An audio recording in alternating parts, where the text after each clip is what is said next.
ओम श्री महालक्ष्मी नमः। मार्गशीर्ष मास यानी अगहन मास में मां लक्ष्मी जी की पूजा गुरुवार के दिन करने का विधान है, जिसकी तैयारी एक दिन पहले कर लेनी होती है।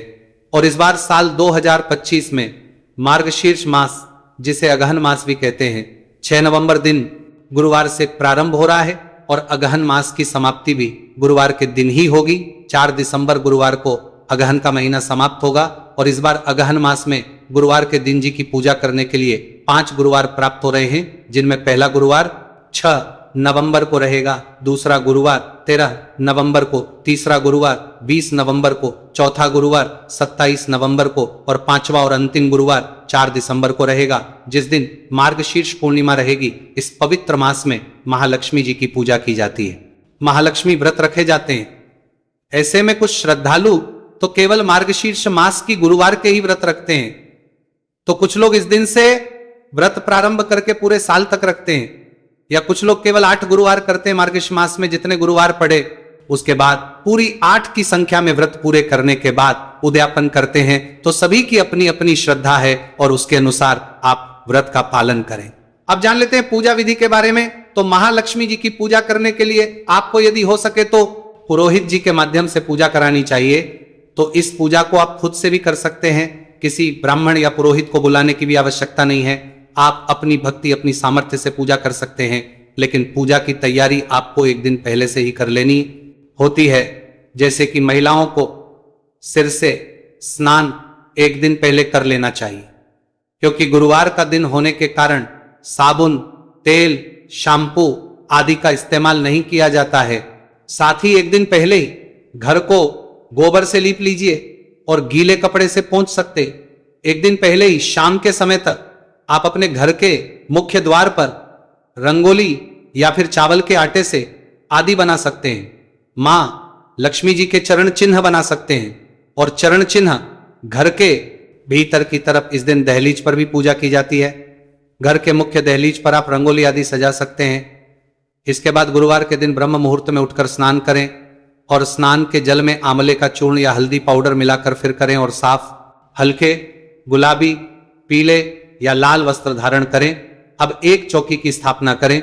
उत्तर पूर्व दिशा की ओर मुंह करके आप एक चौकी लगाएं, जिस पर लाल या पीला वस्त्र बिछाएं और उसके ऊपर आप थोड़े से गेहूं या अक्षत रखकर कलश की स्थापना करें। कलश पीतल का हो या फिर मिट्टी का हो, आप रख सकते हैं तो अक्षत या फिर गेहूं के ऊपर कलश रखने के बाद जो जल है लोटे का, उसमें थोड़े से अक्षत दूर्वा डालें और एक का सिक्का डालें, हल्दी की गांठ और एक सुपारी और लौंग का जोड़ा भी डाल सकते हैं, लेकिन इत्र जरूर डालें। कलश पर स्वास्तिक का चिन्ह बनाएं और कलश के कंठ पर कलावा बांधकर उसके ऊपर आम या अशोक के 5 या 7 पत्ते डालकर बीचों बीच एक जटा वाला यानी पानी वाला नारियल रखकर उस नारियल पर बाजार में मिलने वाले महालक्ष्मी जी के मुखौटे या चेहरे को बांधकर चिपका दीजिए और कलश पर हल्दी कुमकुम का टीका लगाएं और जितना बड़ा कलश है उसके हिसाब से उस कलश पर लहंगा भी बांध दें। इस तरह से हम कलश के ऊपर मां लक्ष्मी जी की स्थापना कर लेंगे और साथ ही नारियल को मां लक्ष्मी जी मानकर, मां लक्ष्मी जी का स्वरूप मानकर उनके ऊपर लाल चुनरी भी चढ़ा दें, श्रृंगार भी कर दें। श्रृंगार की सामग्री जैसे चूड़ी, बिंदी, मंगलसूत्र आदि अर्पित करें और चौकी पर मां लक्ष्मी जी की एक प्रतिमा या तस्वीर की भी स्थापना करें। गणेश भगवान जी की भी स्थापना करें। चौकी या मंडप को सजाने के लिए धान की बालियां और आंवले की टहनियों का भी प्रयोग किया जाता है।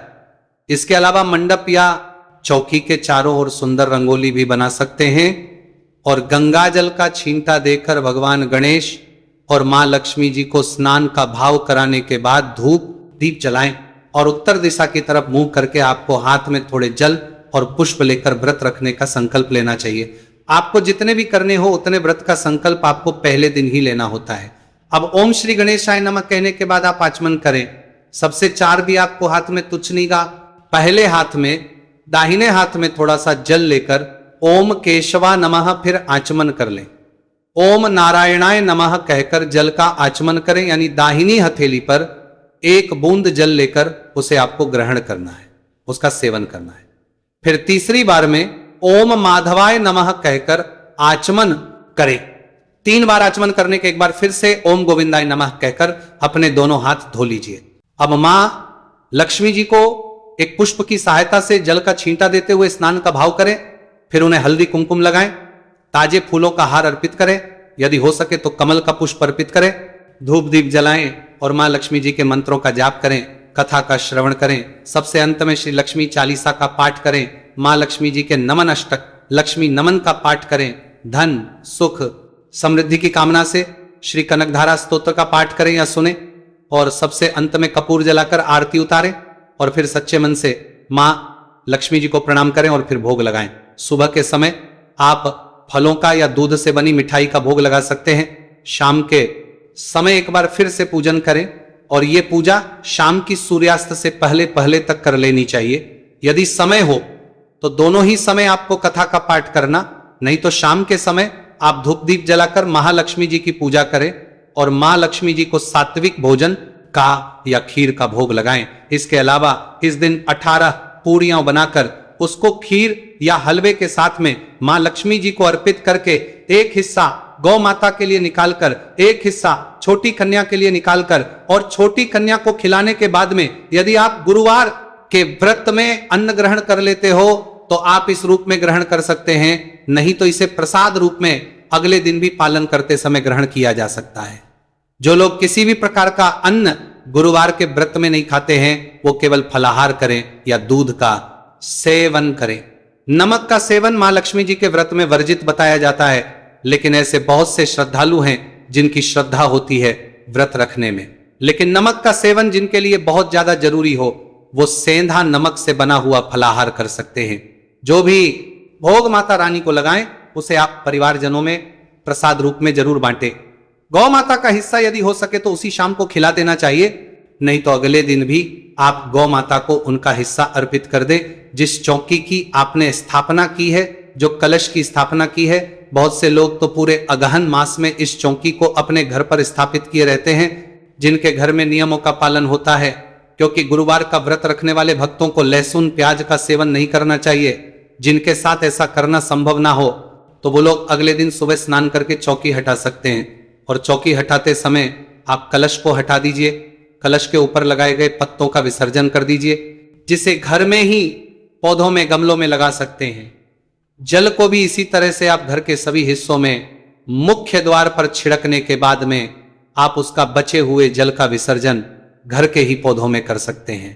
पहले गुरुवार को मां लक्ष्मी जी को जो भी श्रृंगार की सामग्री अर्पित की गई है, आप सुहागिन है तो उसमें से आशीर्वाद रूप में कुछ श्रृंगार की सामग्री अपने लिए रखकर बाकी का दान दे सकती है। जो मां लक्ष्मी जी का मुखौटा है वो आपको बार बार खरीदने की आवश्यकता नहीं है, तो आप पहले गुरुवार को जिस मुखौटे के साथ में पूजा कर रही है उसे अगले गुरुवार में भी पूजा में रख सकती है।